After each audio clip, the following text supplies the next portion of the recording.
Now, turf toe, hyperextension of the toe, right?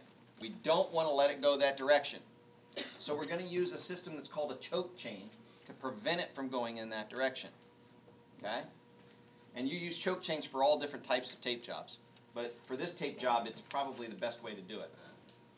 The key with a choke chain is you have to make sure you tape the joint in the position you want it to stay in. If I put this toe back and I tape it in that position, the choke chain's not going to work because the choke chain will be too long. So I need to tape it in a flexed position to prevent it from going into extension. All right? So, 2 anchors for this tape job. First anchor is around the toe. Would somebody on the desk up there? There's a orange and blue box. Grab it for me. This is a little too thin, so I'll get it where it's a little thicker.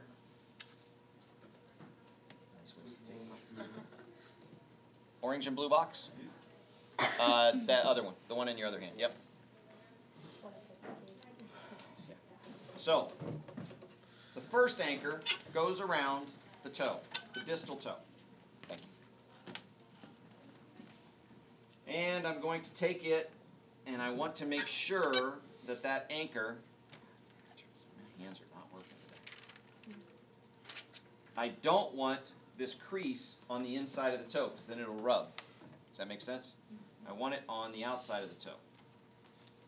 And I don't want a wrinkle in there. Your toe is a little odd shape, just to let you know. Well, good.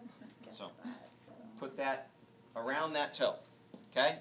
And I don't want it hanging off the end of the toe. I still want to see the end of the toe, okay? And I don't want any wrinkles in between the toe, okay? So, that's the first anchor. The second anchor goes in the midfoot. And it's basically one of the strips that we put on for the arch tape job.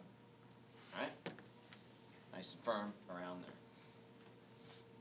there. Then I'm going to take and I'm going to put that toe into a little bit of a flexion.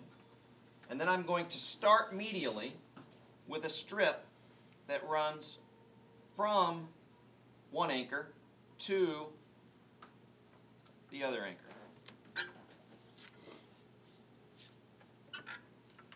I'm going to take one and put it right next to it, fanning it out as I go. Right? So it's closer at the top than it is at the bottom, a little more spread out at the bottom. Next one over, closer at the top than it is at the bottom. And then I'll put, your toe is kind of in between. You could, usually you'll put 3 or 4 strips on here. Your toe's a little in between. So then I'll go put that last strip on there. Okay? Now, I want to make sure that I cover the entire area of the toe to pull it down, but I don't want to go in between the toes. So this piece should not go in between the toes. If it does, it's going to rub, it's going to create problems. We don't want that piece in that web space. So even if you have to put that piece a little bit more over the last one to make sure it doesn't go in there, that's what we want to do. Once we do that, then we're going to anchor it with another strip around the toe. Again, not allowing that anchor to finish in between the toes. Okay?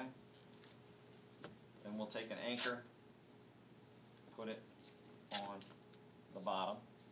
Okay? So we've got a choke chain. Now, can you move your toe up? A lot harder to move that toe up, isn't it? So, and I didn't put this, I guess I didn't put this strip on quite as tight as it needed to be to hold that chain down. Okay. Now move your toe up. Not quite as easy, even again. Okay? So that is a choke chain, and that's there to prevent that toe from going all the way back. It'll come back to neutral, but it won't go any farther back than that, right? Okay. How far do you have them bend it forward? Far enough so that when you take the slack out of the tape, that it won't allow the toe to go all the way back. Okay? It kind of depends on the toe. Every toe is a little different. Okay? It's turning purple. Can we It take is a it little, off? it is a little purple, but it's not bad. Notice if I do a capillary refill, it still refills, right? And as you move around in tape, what happens to the tape? It loosens. It loosens up. So you need to move